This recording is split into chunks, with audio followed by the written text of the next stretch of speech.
आज भारत परिवर्तन के इतने बड़े दौर से गुजर रहा है।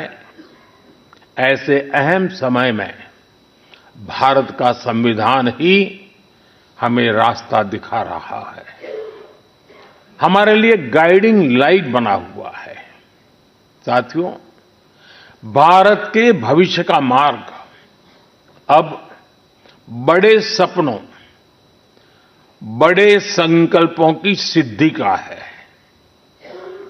आज हर देशवासी का एक ही ध्येय है, विकसित भारत का निर्माण।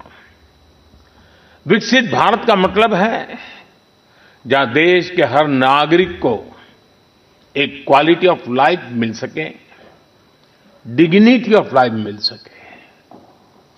ये सामाजिक न्याय, सोशल जस्टिस का भी बहुत बड़ा माध्यम है और ये संविधान की भी भावना है।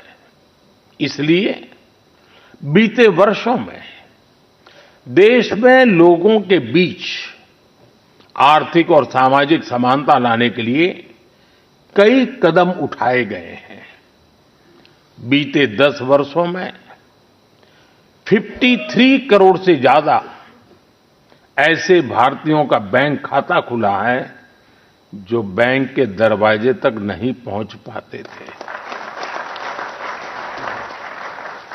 बीते 10 वर्षों में 4 करोड़ ऐसे भारतीयों को पक्का घर मिला है जो कई पीढ़ियों से बेघर थे। बीते 10 वर्षों में 10 करोड़ से ज्यादा ऐसी महिलाओं को मुफ्त गैस कनेक्शन मिला है जो बरसों से अपने घर में गैस पहुंचने का इंतजार कर रही थी।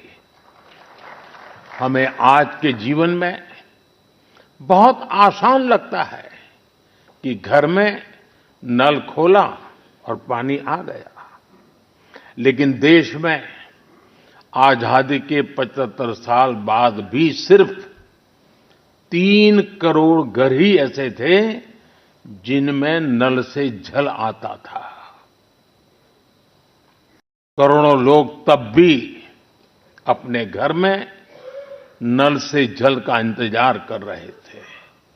मुझे संतोष है कि हमारी सरकार ने 5-6 साल में 12 करोड़ से ज्यादा घरों को नल से जल देकर नागरिकों का और विशेषकर महिलाओं का जीवन आसान बनाया है, संविधान की भावना को सशक्त किया है।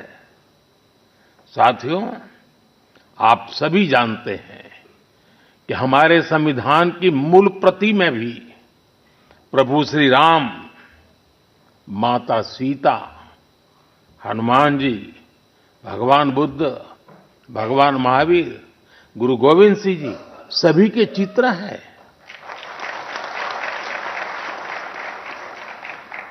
भारत की संस्कृति के प्रतीक इन चित्रों को संविधान में इसलिए स्थान दिया गया ताकि वो हमें मानवीय मूल्यों के प्रति सजग करते रहें। ये मानवीय मूल्य आज के भारत की नीतियों और निर्णयों का आधार है।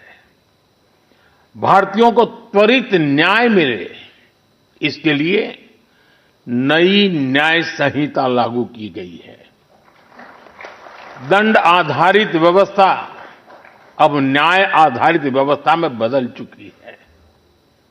महिलाओं की राजनीतिक भागीदारी बढ़ाने के लिए नारी शक्ति बंधन अधिनियम का ऐतिहासिक निर्णय हुआ है। हमने थर्ड जेंडर को उनकी पहचान और उनका हक दिलाने के लिए भी कदम उठाए हैं। हमने दिव्यांगजनों के जीवन को आसान बनाने के लिए भी व्यवस्थाएं बनाई हैं। साथियों, आज देश का बहुत ज्यादा जोर देश के नागरिकों की ईज ऑफ लिविंग पर है। एक समय था जब पेंशन पाने वाले सीनियर सिटीजन्स को बैंक में जाकर साबित करना होता था कि वो जीवित है। आज सीनियर सिटीजन्स को घर बैठे ही डिजिटल लाइफ सर्टिफिकेट्स की सुविधा मिल रही है। करीब करीब 1.5 करोड़ सीनियर सिटीजन्स अब तक इस सुविधा का लाभ उठा चुके हैं।